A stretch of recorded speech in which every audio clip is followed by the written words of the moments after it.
Bruma Lake is a man-made water body situated to the east of Johannesburg CBD. Over the years, the lake has become an eyesore and a health hazard due to litter and human waste being washed into the lake during the rainy season. 50/50 has kept abreast of the situation.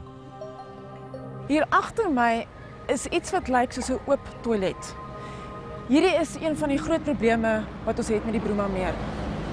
Soos julle kan sien, is hierdie plek vol menslike fesies en wat gebeur hier is dit reën en al hierdie dinge gaan in die meer in.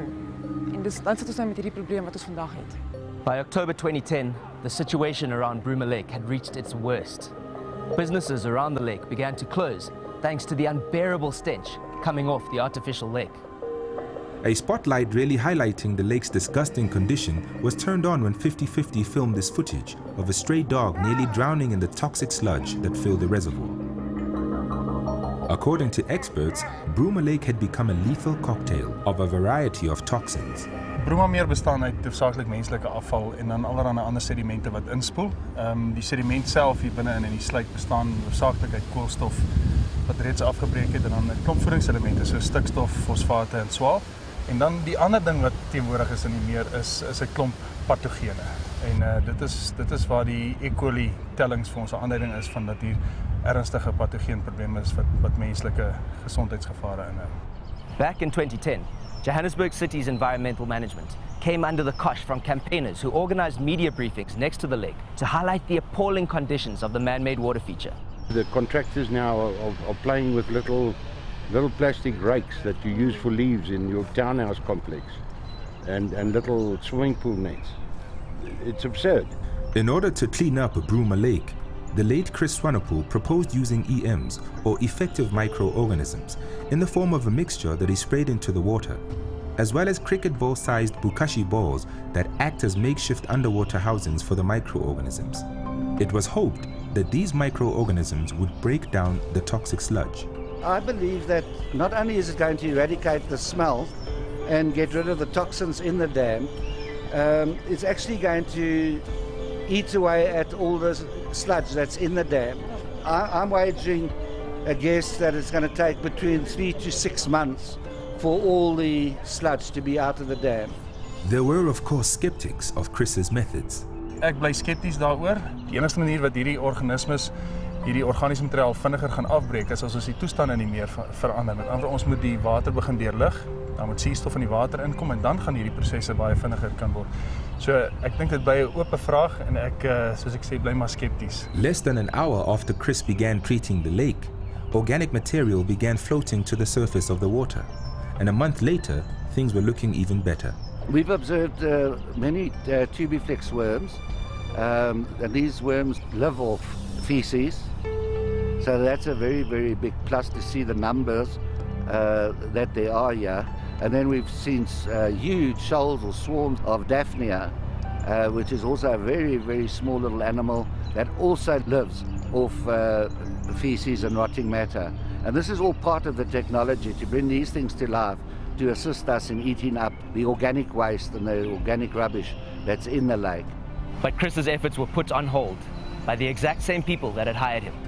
So it's almost as though they've been set up to fail. I've got a product to protect and a reputation to protect.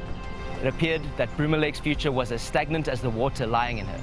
Back in 2010, the city of Johannesburg made this promise. The problems in Bruma Lake will be eventually sorted out.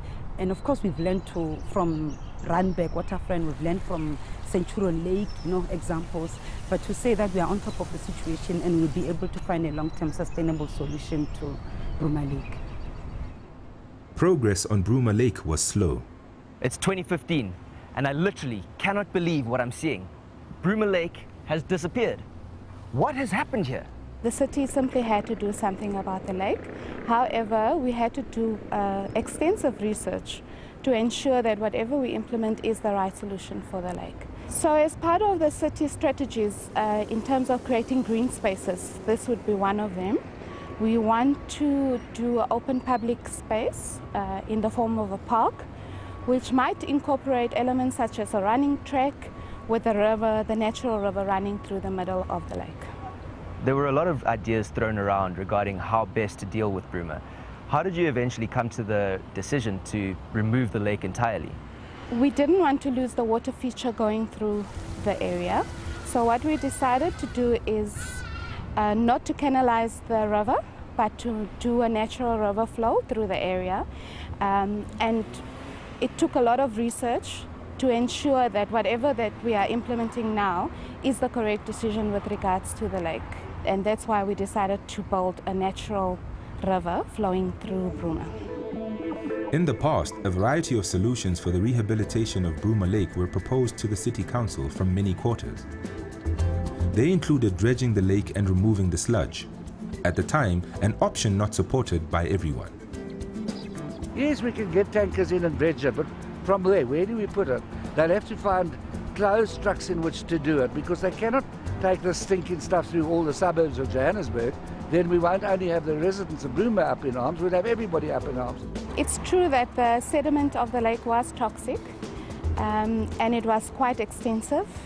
We estimated about 30,000 cubics of sediment. We ended up with about 80,000 cubics, and we had a management plan in place, and with the help of a natural scientist that helped us to look at the chemical composition of the sediment, and we mixed in lime in certain places and we neutralized it that way. However, there was a section that couldn't be neutralized and we had to remove that offsite.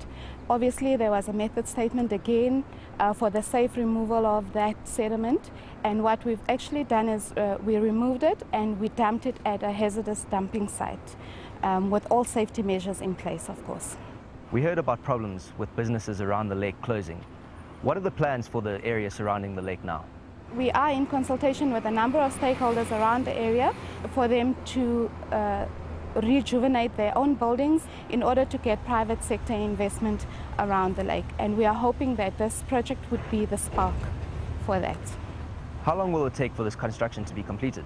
The project is anticipated to be completed in May 2015. It actually commenced in May 2014, so it was a 12-month program. Now, we've heard a few rumors about dead bodies and other gruesome things being in the lake. When you dredged the lake, did you actually make any gruesome discoveries like that? You know, when we started the project, we also speculated that we'll find a lot of bones, human remains, etc. And we actually had got SAPS on board quite early, but unfortunately we haven't found anything of the nature to our, I don't know if it should be to our disappointment or our advantage, but yeah, we haven't found any. That sounds fortunate to me. Yeah. The wheels of progress seemed to be turning slowly on the Bruma Lake situation, but they have now turned. It may be 4 years later, but the city's management has kept their word. Local residents and businesses can look forward to a much more appealing environment in which to work and play. So Bruma Lake is no more, and good riddance, I say. This probably should have been done many years ago. The monitoring of this new waterway, which now follows a more natural course, is going to be paramount to the success of this project. We've been keeping an eye on it since 2010, and we'll continue to do so into the future.